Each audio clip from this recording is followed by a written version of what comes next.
مدینہ سے کربلا روانگی، مجھ جیسا اس جیسے کی بیعت نہیں کر سکتا، اور اماں کی لحد چھوٹی، روزہ بھی تیرا چھوٹا، کلیجے پر خنجر سا چلانا، مدینے والو اپنی نظریں نیچی کر لو، علی کی بیٹی سوار ہونے جا رہی۔ کچھ دیر بعد ان کا سامنا مخالف فوج سے ہوا، حضرت امام حسین رضی اللہ تعالیٰ عنہ کے قافلے کو کربلا لے گئے۔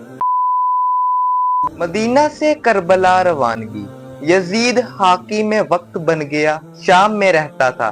جیسے ہی وہ حاکم وقت بنا، اس نے مدینے کے حاکم کی طرف اپنا ایک پیغام بھیجا، جس میں اس نے کہا کہ حسین سے کہو میری بیعت کرے۔ وہ چاہتا تھا کہ حضرت امام حسین رضی اللہ تعالیٰ عنہ اس کی بیعت کریں، اس کی حکومت کو قبول کریں اور شریعت کے مطابق اسے ٹھیک قرار دیں۔ امام حسین رضی اللہ تعالیٰ عنہ تک پیغام پہنچایا گیا۔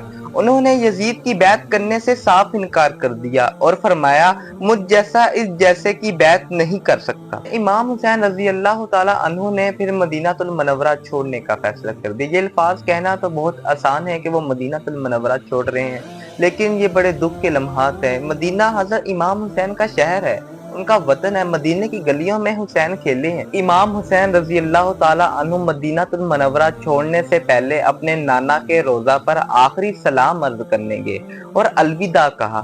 فرمایا کہ نانا مدینہ چھوڑ کے جا رہا ہے تیرا حسین۔ امام حسین رضی اللہ تعالیٰ عنہ اپنے نانا کے روضہ پر آخری سلام عرض کرنے کے بعد اپنی والدہ کی قبر مبارک پر بھی گئے۔ کسی شاعر نے کا خوب کہا ہے، تیرے شہر سے جاتے ہیں دے ہم کو دعا نانا، کریں گے ہم اب کرب و بلا نانا، تیرا دین ہے مشکل میں نانا، میں کیسے رہوں گھر میں، کفلی میں کوئی کیا تھا وعدہ نانا، اور اماں کی لحد چھوٹی، روزہ بھی تیرا چھوٹا، کلیجے پر خنجر سا چلا نانا۔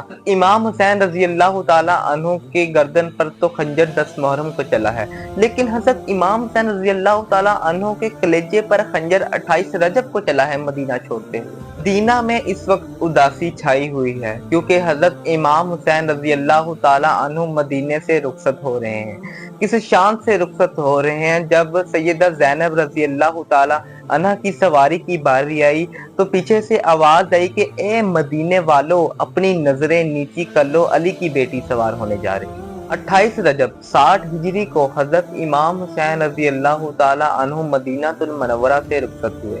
مدینہ المنورہ سے 3 شعبان کو مکہ المکرمہ پہنچے۔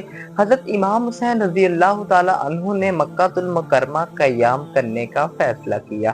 حج سے 2 دن پہلے حضرت امام حسین رضی اللہ تعالیٰ عنہ نے حاجیوں کے لباس میں یزیدی فوجیوں کو بیت اللہ کے قریب دیکھا۔ حضرت امام حسین رضی اللہ تعالیٰ عنہ نے اپنے حج کو عمرے میں تبدیل کیا اور اپنے قافلے کے ساتھ روانہ ہو گئے، کیونکہ وہ بیت اللہ میں فساد اور خون خرابہ نہیں چاہتے تھے۔ پھر حضرت امام حسین رضی اللہ تعالیٰ عنہ مکہ المکرمہ سے کوفہ کی طرف روانہ ہوئے۔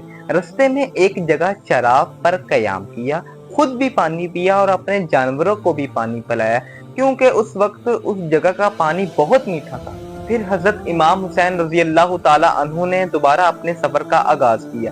کچھ دیر بعد ان کا سامنا مخالف فوج سے ہوا، جن کے سپہ سالار کا نام حر بن یزید تھا، جو ان کا مین کمانڈر تھا۔ جب حضرت امام حسین رضی اللہ تعالیٰ عنہ نے لشکر کو دیکھا تو لشکر کی حالت بہت بری تھی۔ اس کے نوجوان بھی بہت پیاسے تھے اور ان کے جانور بھی بہت پیاس سے برے حال تھے ان کے۔ جب حضرت امام حسین رضی اللہ تعالیٰ عنہ نے دیکھا تو حضرت امام حسین نے اپنے نوجوانوں کو حکم دیا کہ ان کو پانی پلایا جائے۔ حضرت امام حسین رضی اللہ تعالیٰ عنہ جانتے تھے کہ یہ فوج کس لیے آئی ہے، پھر بھی انہوں نے دشمن کو پانی پلایا۔ امام حسین رضی اللہ تعالیٰ عنہ لشکر کی حالت دیکھ کر ان پر حملہ بھی کر سکتے تھے، لیکن حضرت امام حسین رضی اللہ تعالیٰ عنہ نے انسانیت کی ایک مثال قائم کی اور اپنے دشمنوں کو بھی پانی پلایا۔ ایک وہ تھے یزیدی جنہوں نے حضرت امام حسین رضی اللہ تعالیٰ عنہ کا شکریہ ادا نہیں کیا، اور حضرت امام حسین رضی اللہ تعالیٰ عنہ جب جانے لگے دوسری طرف تو ان کے گھوڑے کی لگام پکڑ لی اور ان سے کہا کہ ہم آپ کو لے کے جائیں گے۔ پھر وہ حضرت امام حسین رضی اللہ تعالیٰ عنہ کے قافلے کو کربلا لے گئے۔